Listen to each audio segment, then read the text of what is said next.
Okay. Hi, Charlotte. I'm very happy to do the interview with you today. Good morning, Daniela. It's nice to see you.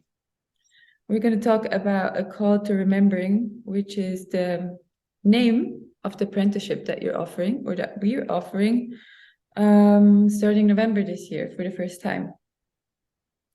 So, can you tell us something about just the apprenticeship itself, maybe for people who've never heard about a shamanic apprenticeship before? What is it? Okay, okay. It feels right to talk about the title of the apprenticeship firstly, Yeah. which is a call to remembering. Um, Really, remembering is about reconnecting with ourselves, reconnecting with our lineages, our ancestors, reconnecting with our community, reconnecting with the planet. One doesn't have to look very far to see that there's a great deal of forgetting that's happened. Forgetting how to be human, forgetting how to live on the planet, forgetting how to interact with other people in a deep and meaningful way.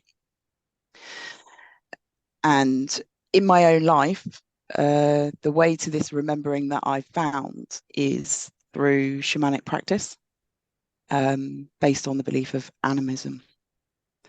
Animism being that all things have soul,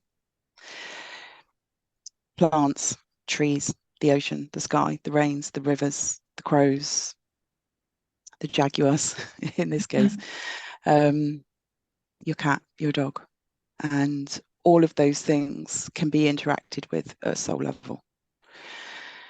Shamanism is, I think it's a very difficult thing to encapsulate because it's a lifestyle, it's a way of being. But the tools within shamanic practice enable us to once again remember how to engage with all of those things that have soul. So, The Go sorry, on. the shamanic lifestyle is what we've forgotten. Yeah, yes, yeah, that we are part of the planet that we live on. She and we are animated and part of the same consciousness.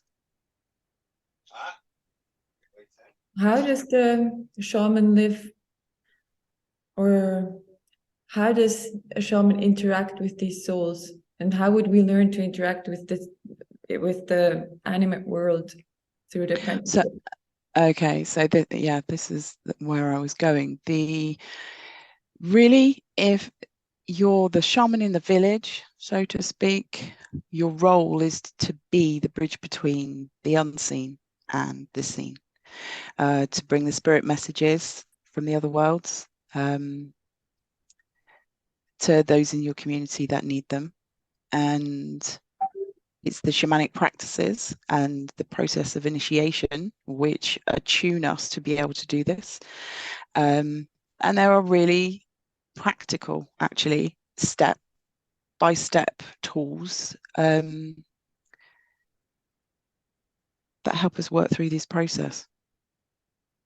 One that a tool that springs to mind that a lot of people probably would be aware of is the practice of soul retrieval.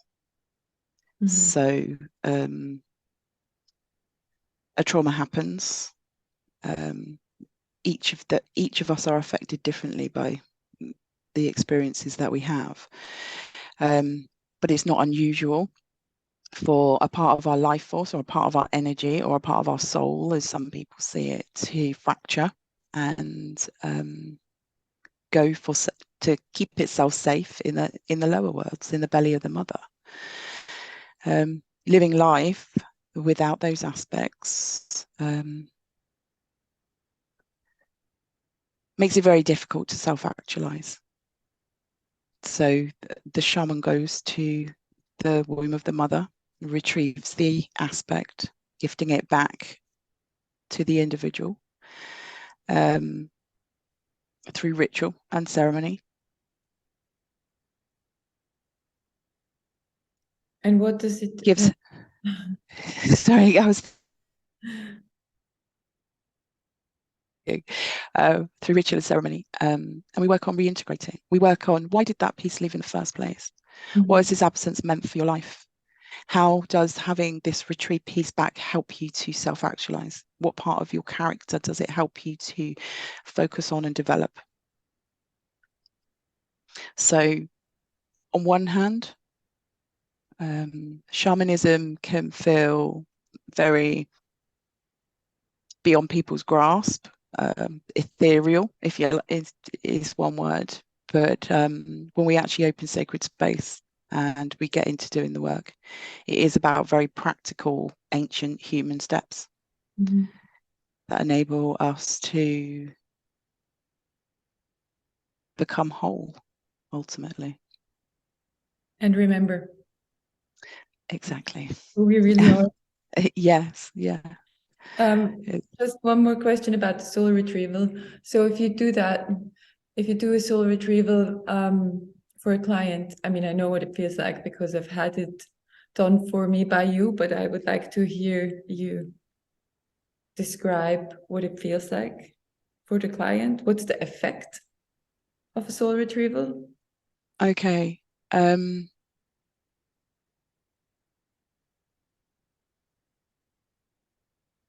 think the way to answer that is to look at who we are before we have this soul retrieval.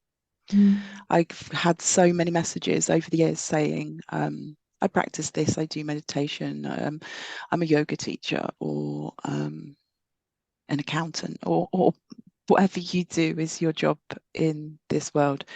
And they love what they do in many cases, but they say there's something missing. And it soothes, soul retrieval soothes that feeling of something being missing. It's like finding a piece of the jigsaw puzzle, putting it into the picture, and in a strange way, feeling as though it's always been there because it's a part of you that comes back. This part of you is like a character in its own right, and he or she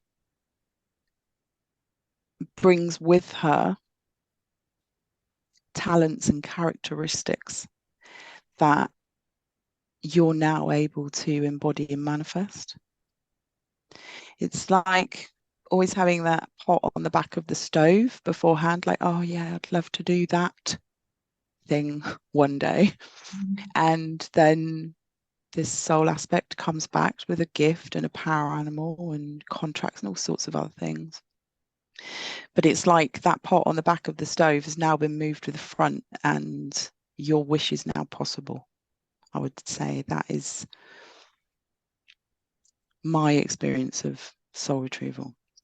So it's like we already know what's not within us or what's at the back of the stove. And practices such as soul retrieval help us bring to the forefront what it is that we really already know about ourselves, but were unable to grasp or embody previously. That's Does really that answer you? Yeah. Okay. Yeah, and I remember once you did a soul retrieval for me, and probably the first time, and you said it feels like you got a proposal from the person that a wedding proposal from the person that you've been waiting to get a wedding proposal. Yeah, yeah, it's That never happened to me in my life, so I can't actually have a realistic connection, but I can imagine that's really how it felt for me. okay. Okay. Yeah, it is like a reunion, and in some ways hugely unimpressive because it's just so natural. Yeah. It's moving forward after a soul retrieval into life. The ripples are far reaching. Yeah, it is a beautiful practice. And then about shamanism itself, there's, I don't know how many types of shamanism from, I don't know how many lineages and places and countries. Um, what what type of shamanism do you teach and why?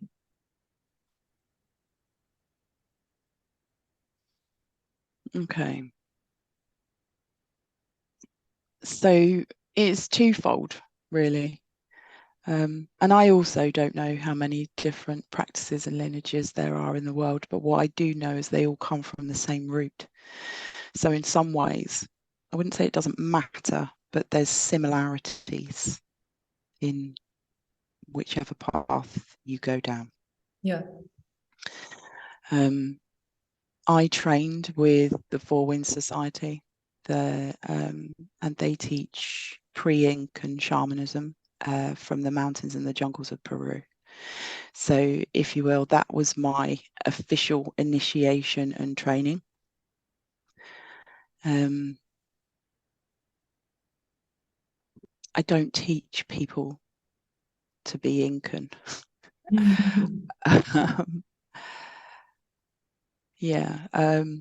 Dressing or acting in a way of another culture isn't really what it is.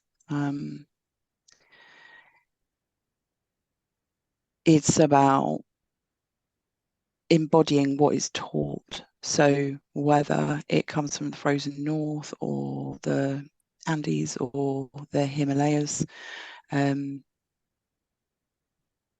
it's embodying the teachings, and really universal law is the same everywhere. How I tend to deliver it, I mean, I'm European. I have Celtic ancestry. Our family were cleared from the Highlands of Scotland when the Scots lost their own throne. And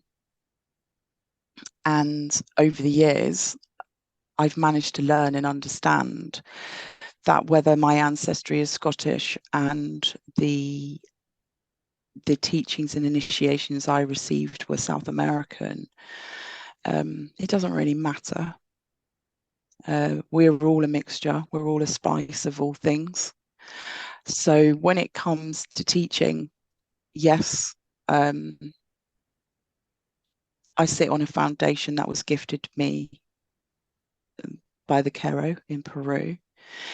But it's about embodying our own medicine. You know, what do these teachings, wherever they come from, actually enable us to be, do, see in our own communities, with our own families? How does turning our wounds into wisdom support us and those around us is probably the more important aspect that I focus on. Does that answer your question? Yeah, totally. Yeah. Okay. Before we talk about the importance of shamanism in general for the world and the time that we live in, can you just say something about what characterizes, just for everybody who doesn't know Peruvian shamanism by the Quero, what characterizes the Quero tradition? What do you work with? What archetypes? What medicine? Okay. Okay. So the Quero live in the Andean mountains. The other aspect of the shamanism that I was taught was about the Shipibo, and they live in the jungle region. So it's a combination of the two, really. The archetypes are serpent, which is about our old stories, about shedding who we were, shedding the coats that we've been given by other people that aren't who we were at all, and finding our way to non-judgment, non-attachment, non-suffering. and walking in beauty. Yeah. The next archetype that we work with, which would be in the West, are the energies of Jaguar, which is about unlocking the unknown in us, the bits that hide even from ourselves, usually the shadow. Everybody else can see, but we can't. It's the beauty of the work. The third archetype for the North is we work with hummingbird and the ancestors. And this is about sipping from the nectar of life. So on the wheel, this is really where we step from our own stories and our own wounding into trust and living simply and becoming of service. Their easterly direction is Condor. And here we're dying to it all. So we work really hard for 3 directions. We get to the 4th direction. We put it all in the fire and we start all over again, fundamentally. But we start again as a different person. So we deepen the teachings and deepen the teachings. So what does, just thinking how to encapsulate the Kero and the Shipibo in a couple of sentences is actually really difficult. But I think you've mentioned to me once that it's a feminine tradition. yeah, very much so.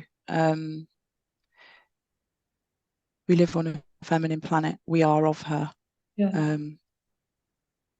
That isn't to say that men aren't involved. They are. You know, there are a lot of male shamans, but there are equally as many female shamans. So the fact that it's a feminine tradition doesn't really determine, you know, who can do this.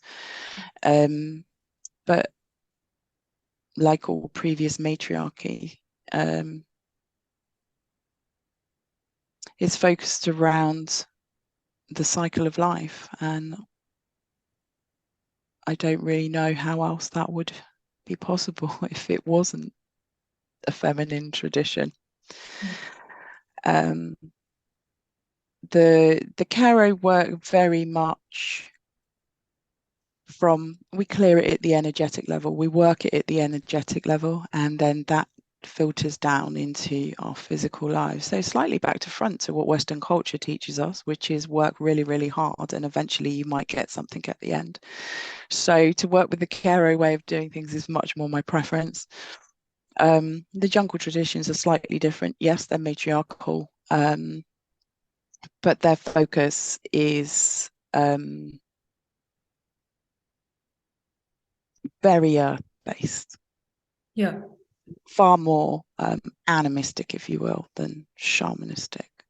But personally, I found it to be a really good balance, because it's all very well to be in the other worlds and have this spiritual contact, but you know, really, what good is all of this if we can't implement it practically in our day-to-day lives?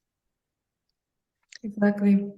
I think that leads into the next question, the importance of shamanism in our time for us as humanity, but also for us and the earth and our relationship with the earth. Yeah. Okay.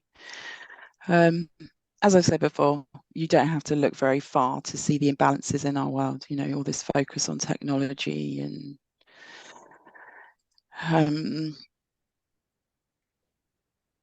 where consciousness is potentially being led. To me, and this may sound strong and political, but it's anti-human. We're drawn away into these tight cycles of busy and accruing material gifts, material articles, and things are only real and valuable if you can see and touch them. And we do, you know, we are in human bodies. We do have to live in the practical, physical side of life. But we're not in balance if we're not acknowledging our heart, if we're not acknowledging our spiritual lives, if we're not acknowledging the unseen. So if we are pursuing this shamanic path, what it does is bring us to balance. And what the world needs right now is human beings who are embodied, have transformed their wounds into medicine and into wisdom, and are able to hold that balance in the world for themselves in ritual and in ceremony, for their families and for their communities. Because looking upwards or outwards to find solutions as to what's happening on the planet right now has been done before. People have blamed governments, people have blamed church, people have blamed all sorts of things. And all of the blaming and complaining hasn't really leveled anything up, to be honest. So the only way to do this, in my opinion, is to start within, is to start with you. I mean, Daniela, can you imagine what the world would be like if each and every person for the next, I don't know, maybe even 6 months to 2 years, just focused on their own healing, just focused on their own wounds? Yeah, everything would be okay. Exactly. Exactly. So if a large proportion of people in the world aren't going to do it, somebody has to. Yeah. Yeah, we have to make a start. So that's why I believe that animistic belief and shamanistic practice have answers not only for the individual but for wider communities. And when wider communities work together and care and love and take responsibility and walk through life in integrity, how can we not care for the planet? Exactly. Yeah. We don't have to even sacrifice ourselves so the No, planet can live. We just have to step into right relationship and into exactly. reciprocity. So who can do the apprenticeship? Who can be a shaman? Just real quick. When, well, in truth, I think anybody can actually, Mhm. because I think we've all got that soul connection somewhere. I think it's easier for people with what they would call a gift, with a propensity for enjoying that side of life. Mhm. Um, it can be quite hard work. So I would say it's for somebody who's committed to their own healing journey and their own helping journey. Because as I said, the first half of the wheel is about healing and the second half is about stepping into service. And I would also say this work is for people who really want to know themselves, who really want to clear their ancestral lineage, who really want to confront and transfer their karma into dharma, and those who want to reach the end of their lives and die consciously, knowing that they did all and everything that they could whilst they were on the planet this lifetime. That's really beautifully said. Thank you very much. Yeah, time is running out apparently. As always. Yeah. Well, thank you so much for your time, and we'll continue this conversation hopefully soon. Okay. Thank you for your well thought out, intelligent questions, Daniela, that draw out what sits quietly inside a lot of the time.